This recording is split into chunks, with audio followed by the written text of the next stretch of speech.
Hello everyone, I am Deepanshu and welcome back to my channel once again. So काफ़ी सारे messages आए आज मेरे को रिगार्डिंग आज के मार्केट फॉल के बारे में। तो रियली काफ़ी डरा देने वाला एंड बहुत ही दर्दनाक फॉल रहा ये, है ना। काफ़ी लोगों का पोर्टफोलियो रेड हो गया होगा, इनफैक्ट मेरे भी पोर्टफोलियो रेड हो गया था। तो कोई बच नहीं सकता है जब ग्लोबल मार्केट में और पूरे इंडियन मार्केट में इस तरह का सेल ऑफ आएगा। तो सबका पोर्टफोलियो रेड ही हो जाता है बेसिकली। तो आज काफ़ी सारा कंसर्न है, मेरा भी काफ़ी कंसर्न था एंड काफ़ी लोगों का भी कंसर्न था जैसे। तो आज का ये वीडियो इसी बारे में होगा, ठीक है। तो फटाफट से हम इसके बारे में डिस्कस करते हैं और हम देखते हैं किस तरीके से इसको हैंडल करना चाहिए, क्या करना चाहिए। ऑलराइट, तो चलते हैं हम स्क्रीन पे बात करते हैं। ओके, तो ये हम यहाँ पे आ गए हैं ज़ीरोधा गाइड के स्क्रीन पे। तो यहाँ पे हम देख सकते हैं निफ्टी जैसा कि आज 2.66% डाउन है एंड सारे इंडेक्सेस हैं मेरे पास यहाँ पे। हम देख सकते हैं मेजर इंडेक्स यहाँ पे सबके सब डाउन चल रहा है और बहुत बड़े वैल्यू से डाउन चल रहा है। जैसा कि हम देख सकते हैं यहाँ पे रियलिटी इंडेक्स है 6% डाउन एंड मेजर हमारा जो भी एक्सपोजर होता है, जो भी स्टॉक्स का एक्सपोजर होता है, वो हमारा इन्हीं में होता है, small cap and mid cap में। तो यहाँ पे देख सकते हैं एज एन इंडेक्स जो है स्मॉल कैप करीबन 5% गिर चुका है एंड मिड कैप जो इंडेक्स है हमारा ये 4% गिरा हुआ है। तो काफ़ी, जैसा कि मैंने बताया, एक डराने वाला सिचुएशन है एंड काफ़ी फियरफुल फॉल है। इस तरीके का फॉल अगर हम रिलेट करें तो लास्ट टाइम हमने कोविड में देखा था बेसिकली। यहाँ पे देख सकते हैं किस तरीके से फॉल आया है, गैप्स के साथ फॉल आया है। यहाँ पे ऑल्दो हमारा थोड़ा सा कंटिन्यूस फॉल है, बट यहाँ पे काफ़ी गैप्स के साथ फॉल आए थे कोविड के टाइम पे। तो मैं यही बताना चाहूँगा कि इस तरीके के फॉल्स का रीज़न अभी सबसे पहले तो ये है कि जैसे ये तो कोविड हमें पता था, बट अभी का ये जो फॉल है, सबसे पहले अगर रीज़न की बात करें तो ग्लोबली कुछ टेंशन चल रहा है। अभी तक तो काफ़ी लोगों ने जान लिया होगा, जैसे कि रशिया और यूक्रेन के बीच में कुछ डिफ़िकल्टीज चल रही है, कुछ डिस्टर्बेंसेस चल रही हैं, है ना। तो इस वजह से ये शार्प सेल ऑफ आया था। जैसा कि हमारा फ्राइडे का मार्केट था, यहाँ पे हम देख सकते हैं एक इनडेसिसिव कैंडल बना था जिसको हम डोजी कहते हैं, राइट। तो एक्सपेक्टेड ये था कि मार्केट यहाँ से रिवर्स कर जाए या फिर यहाँ पे कंसोलिडेट करे, क्योंकि हम देख सकते हैं ये जैसा कि लाइन भी मैंने बना रखा है, ये लाइन एक प्रीवियस सपोर्ट था मार्केट के लिए। ओके, तो यहाँ पे हम देख सकते हैं कि निफ्टी ने इसको एज अ रेजिस्टेंस ट्रीट किया था पहले एंड यहाँ पे भी काफ़ी सपोर्ट लिया था इस रीजन में, जैसा कि हम देख सकते हैं। तो यहीं पे डोजी बना के निफ्टी ने ये दिखाया था कि यहाँ से बाउंस बैक कर सकता है। बट 2 दिन के हॉलीडेज़ के बाद जैसे आज हमारा मार्केट खुला, तो इसने सारे फैक्टर्स को कवर इन कर लिया। तो जैसे 2 दिन के हॉलीडेज़ के बाद हमारा मार्केट खुला तो सारे नेगेटिव्स, सारे फियर्स, सब कुछ फैक्टर इन करते हुए निफ्टी आज ओपन हुआ और बिना किसी रेजिस्टेंस के, बिना किसी सपोर्ट के, बस एक फ्री फॉल था जिसका कोई रोक नहीं था, कोई लिमिट नहीं था। और यहाँ पे देख सकते हैं हम किस तरीके से एकदम स्टीप फॉल था, है ना। तो इस बीच में हमारे काफ़ी सारे स्टॉक्स, इवन मेरे पोर्टफोलियो के भी काफ़ी सारे स्टॉक्स गिर गए एंड बट इसको मैं कैसे कंसिडर करता हूँ, या इसको बेसिकली मैं एक अपॉर्चुनिटी के जैसे देखता हूँ। जैसे कि अभी थोड़े टाइम पहले रिलायंस का रिज़ल्ट आया था, तो यहाँ पे देख सकते हैं फ्राइडे इवनिंग को रिलायंस का रिज़ल्ट आया था। तो रिलायंस के रिज़ल्ट बहुत अच्छे थे, बहुत पॉजिटिव था। इवन आईसीआईसीआई बैंक का रिज़ल्ट था, ये भी बहुत ही बेहतरीन था। इनफैक्ट एचडीएफसी बैंक के रिज़ल्ट से भी बहुत बेहतरीन था ये। बट हम यहाँ पे देख सकते हैं रिलायंस भी 4% डाउन है, आईसीआईसीआई बैंक भी 4% डाउन है। और आज ही एक जेएसडब्ल्यू स्टील का भी रिज़ल्ट आया था, तो यहाँ पे हम देख सकते हैं जेएसडब्ल्यू स्टील भी नियरली 6%, 7% डाउन है। इसी के साथ साथ पूरा मेटल सेक्टर, टाटा स्टील, ये भी डाउन है 6%। तो ये पाया गया है कि रिज़ल्ट्स हमारे लोकल मार्केट्स में, इंडियन मार्केट्स में रिज़ल्ट्स तो काफ़ी सारे कंपनीज़ के बहुत बेहतरीन आए हैं, है ना, better than expected. And economically हमारे जो कंपनीज़ हैं काफ़ी अच्छा कर रहे हैं। बट ये जो फॉल है, this is all because of global reasons. तो इसको अगर मैं रिलेट करूँ अपने कोविड के टाइम के साथ, तो यहाँ पे जैसे मार्केट्स गिरे थे, ये करेक्शन अगर देख सकते हैं हम यहाँ पे, तो ये रफली 40%, 36-40% के आसपास का करेक्शन है। ओके, बट ये जो करेक्शन था ये ग्लोबल पैनिक के वजह से था। अपने इकोनॉमी में या किसी भी कंपनी के साथ ऐसा कोई लॉस मेकिंग या कोई स्कैम या कोई फ्रॉड ऐसा कुछ नहीं आया था।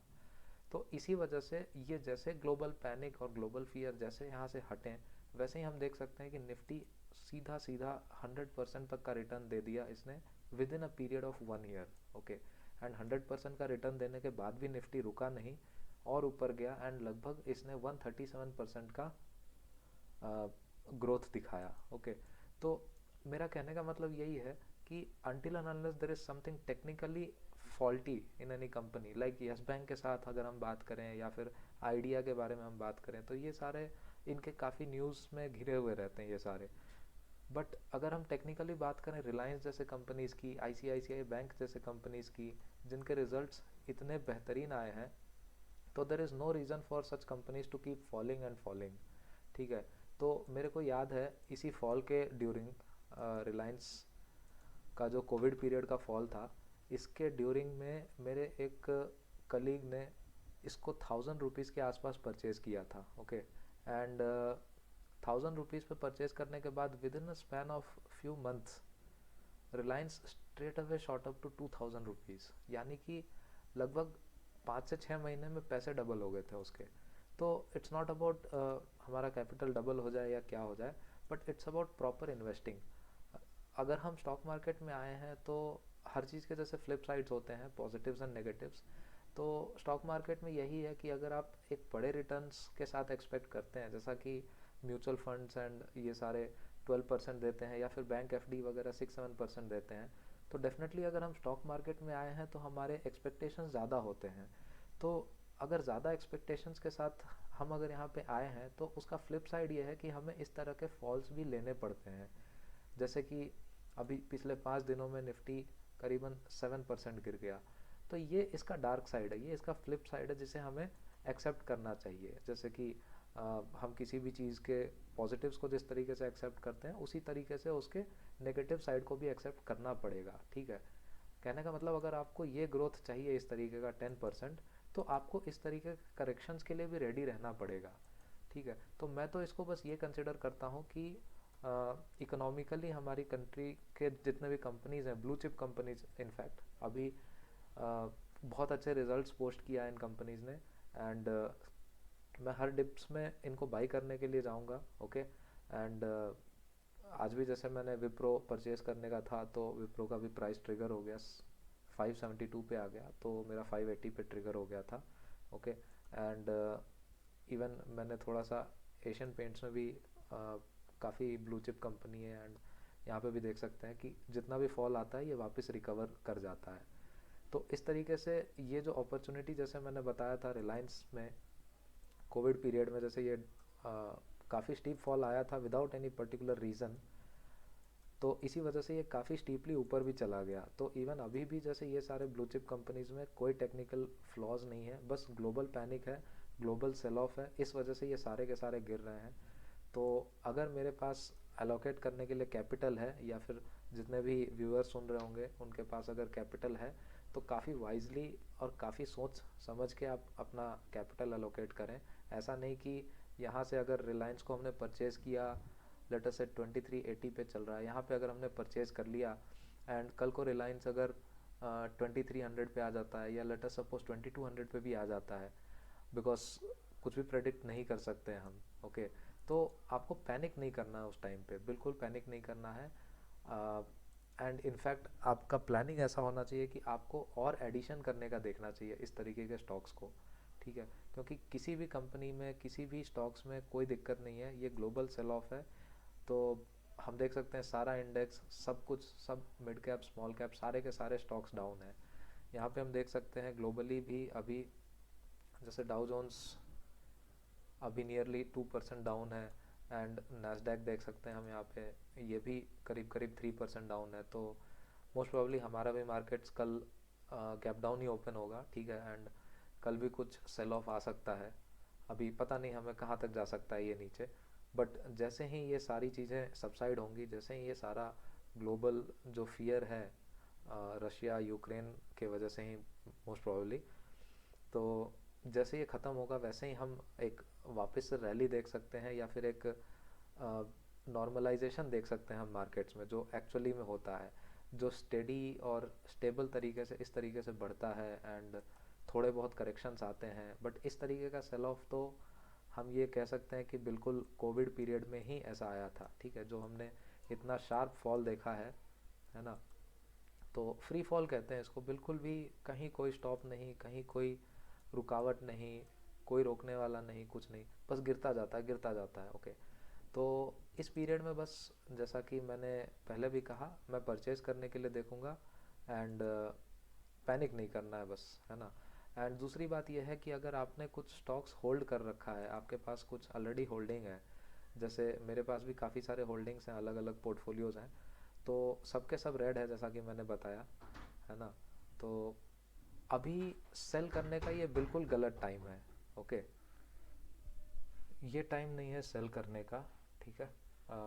सेलिंग हमेशा एक अच्छे टाइम पे होता है, जैसे मार्केट ऊपर चल रहा होता है, जब हमें प्रॉफिट्स हो रहा होता है, तब हमें बिना ग्रीड के, अपने सेटिस्फैक्शन के साथ, अपनी श्रद्धा के अकॉर्डिंग उसे सेल कर देना होता है प्रॉफिट्स के साथ। जैसे कि ये जो रीजन था यहाँ पे हम देख सकते हैं, ये टॉप हो गया, या फिर आपने कहीं पे भी इस जगह पे भी इस तरीके से अगर प्रॉफिट्स बुक किया होता तो it's a good thing. But अभी क्योंकि इतना गिर गया है, डेफिनेटली हम सबके सबके पोर्टफोलियोज लॉसेस में होंगे, तो अभी इस पोजीशन पे या इस मोमेंट पे सेल करना इज़ डेफिनेटली नॉट एडवाइजेबल, ठीक है। एंड अगर अगर आपका मतलब कैपिटल एलोकेशन थोड़ा सही नहीं है, then you have to see your positions, है ना। आपको देखना पड़ेगा कि किस तरीके से आपने लगा रखा है। बट अनटिल एंड अनलेस, जैसा कि यहाँ पे एक एग्जांपल दिखाऊं मैं, मिड कैप का ये इंडेक्स है, तो ये यहाँ पे हम देख सकते हैं बहुत स्टीपली ऊपर गया था। यहाँ पे एक्चुअली यहाँ से फॉल आया था, हमने देखा था ये फॉल। तो इस टाइम पे भी हमारा पोर्टफोलियो जो है, ये जैसे गैप डाउन के साथ ये नीचे ओपन हुआ, तो यहाँ पे भी हमारा पोर्टफोलियो बहुत रेड हो गया था। इनफैक्ट मैं अपने पोर्टफोलियो के बारे में बताऊँ तो ऑलमोस्ट फ्लैट हो गया था, ठीक है। प्रॉफिट्स में थे, बट लॉसेस में नहीं गए, वो बिल्कुल फ्लैट हो गया था, 0% ऐसे 0.5% तक आ गया था वो, ठीक है। लगभग कुछ प्लस परसेंटेज से वो 0 पॉइंट सम % पे आ गया था। तो मैंने उसको यहाँ पे इस लो पॉइंट पे एग्जिट नहीं किया। जैसे मैंने उसको होल्ड किया तो करीबन करीबन 1 मंथ में ये यहाँ से यहाँ तक जैसे 11% शॉर्ट अप हो गया। तो इंडेक्स के 11% शूट अप होने की वजह से मेरे जो स्टॉक्स थे, काफ़ी क्वालिटी स्टॉक्स मैंने एनालिसिस करके ले रखे थे, तो वो सारे स्टॉक्स ने लगभग अपने पुराने हाइस रीगेन कर लिए। इनफैक्ट मेरा पोर्टफोलियो जो इस पीरियड पे था, उससे भी ज़्यादा मेरे प्रॉफिट्स हो गए थे यहाँ पे, ठीक है। बट मैंने उसको होल्ड किया था यहाँ पे भी expecting something bigger, but unfortunately market कोई प्रेडिक्ट नहीं कर सकता है। एंड ऑब्वियसली इतने तेज़ी से जो ये फॉल आया है, ये तो किसी ने नहीं एक्सपेक्ट किया था। तो ठीक है, मार्केट्स गिर गए, है ना। And you have to accept the other side of the market as well. तो अभी जो है लॉसेस, उसको मैंने एक्सेप्ट किया है, and I am holding on to my stocks, and I feel they are a bit of quality stocks. Let's see, market अभी तो ग्लोबल पैनिक की वजह से काफ़ी मतलब अनरियलिस्टिक सा चल रहा है, ठीक है। बिहेवियर काफ़ी डिफरेंट टाइप्स है। तो जैसे नॉर्मल मार्केट नॉर्मलाइज होगा सब कुछ, तो उस टाइम पे हम देखेंगे किस तरीके का बिहेवियर है, कैसा है, तो then maybe I will decide to sell off my stocks. Okay, but अभी तो सेल करने का बिल्कुल भी सही टाइम नहीं है। इनफैक्ट अगर आपके पास कैश है, या फिर आपने कुछ सेविंग्स करके आप अगर इन्वेस्ट करना चाहते हैं, तो I will suggest you two by the dips. Okay, धीरे धीरे, ऐसा नहीं कि अगर आपके पास 100 रुपीज़ है तो पूरा 100 रुपीज़ अभी एलोकेट कर दें। आप 100 रुपीज़ में से अगर 5 रुपीज़ 10 रुपीज़ भी अलोकेट करके अभी धीरे धीरे परचेज करते रहें, तो एक काफ़ी अच्छा एवरेज हो जाएगा आपका। एंड जैसे कि दोबारा बुल रन आएगा, या फिर जैसे भी मार्केट नॉर्मलाइज होगा, तो ये सारा नेगेटिव जो है फैक्टर इन करके मार्केट नॉर्मलाइज होगा। ओके, तो कोई रीज़न नहीं है अभी पैनिक करने का, है ना। बस यही मैं कहना चाहता हूँ। तो दैट्स इट फॉर टुडे, है ना। आपको और भी कुछ डाउट्स हो तो आप कमेंट सेक्शन में डिस्कस कर सकते हैं, पूछ सकते हैं, हम उसके बारे में अगले वीडियो में डिस्कस करेंगे। Alright, so thank you everyone, अगले वीडियो में मिलते हैं।